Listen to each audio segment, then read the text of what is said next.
আল্লাহ পাক বলছেন ওয়ানজির আশীরাতাকাল আকরাবিন, তোমার নিকটবর্তী যারা আছে তাদেরকে তুমি আল্লাহর ভয় দেখাও।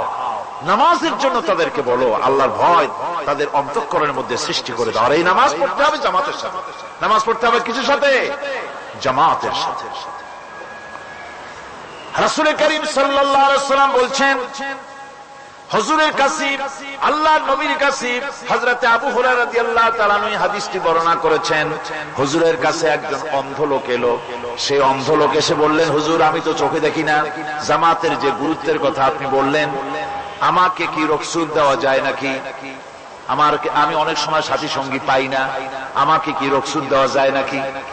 হুজুর বললেন, হ্যাঁ তোমাকে রুখসত দেওয়া গেল। অন্ধ যখন হেঁটে যাচ্ছিলেন, নবীজি তাকে আবার ডাকলেন, ডেকে জিজ্ঞেস করলেন, অন্ধ নামাজের মসজিদের আজান কি তোমার কানে যায়? বলে হ্যাঁ আমি আজান শুনি। হুজুর বললেন, আজানের জবাব দিবা, মসজিদে এসে জামাতে নামাজ পড়বা। একজন অন্ধকে রুখসত দেওয়া হয় নাই। মসজিদে আজান শোনার পর ঘরে বসে যদি নামাজ আদায় করেন, নামাজের হক আদায় হবে না। হুজুর সাল্লাল্লাহু আলাইহি ওয়াসাল্লাম বলেছেন, মসজিদে আজান হওয়ার পর যে ব্যক্তি ঘরে বসে নামাজ পড়ে, আমার ইচ্ছা হয় ঘরটা আগুন দিয়ে জ্বালায় দেই।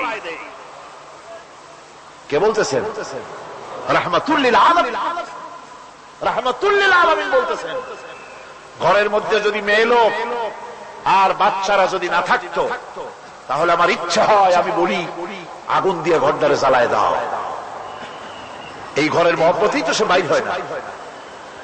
নামাজের এত বড় গুরুত্ব দেওয়া হয়েছে।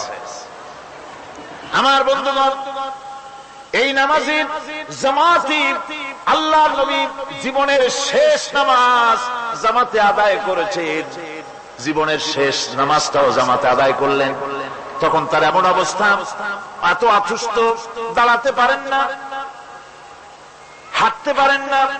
দুইজন সাহাবীর কাঁধের উপরে ভর করে তারপরে বহু কষ্ট করে মসজিদে গিয়ে নামাজ আদায় করেছেন। খুতবা দিয়েছেন। বললেন, খুতবা দিতে গিয়ে বললেন, আজ থেকে মসজিদ নববীর চতুর্দিকের সকলের দরজা বন্ধ হয়ে যাবে, শুধু আবু বকরের দরজাটা খোলা থাকবে। আল্লাহর নবী বললেন, আল্লাহ রাব্বুল আলামিন এই পৃথিবীতে তার এক বান্দাকে জাগতিক সব সম্পদ দিতে চেয়েছিলেন, কিন্তু সে বান্দা সব জাগতিক সম্পদকে উপেক্ষা করে মাবুদের সঙ্গে দেখা করা বেশি জরুরি, বেশি পছন্দ মনে করেছেন। এতটুকুন কথা নবীজি বললেন, কেউ কিছু বুঝতো না। হযরতে আবু বকর রাদিয়াল্লাহু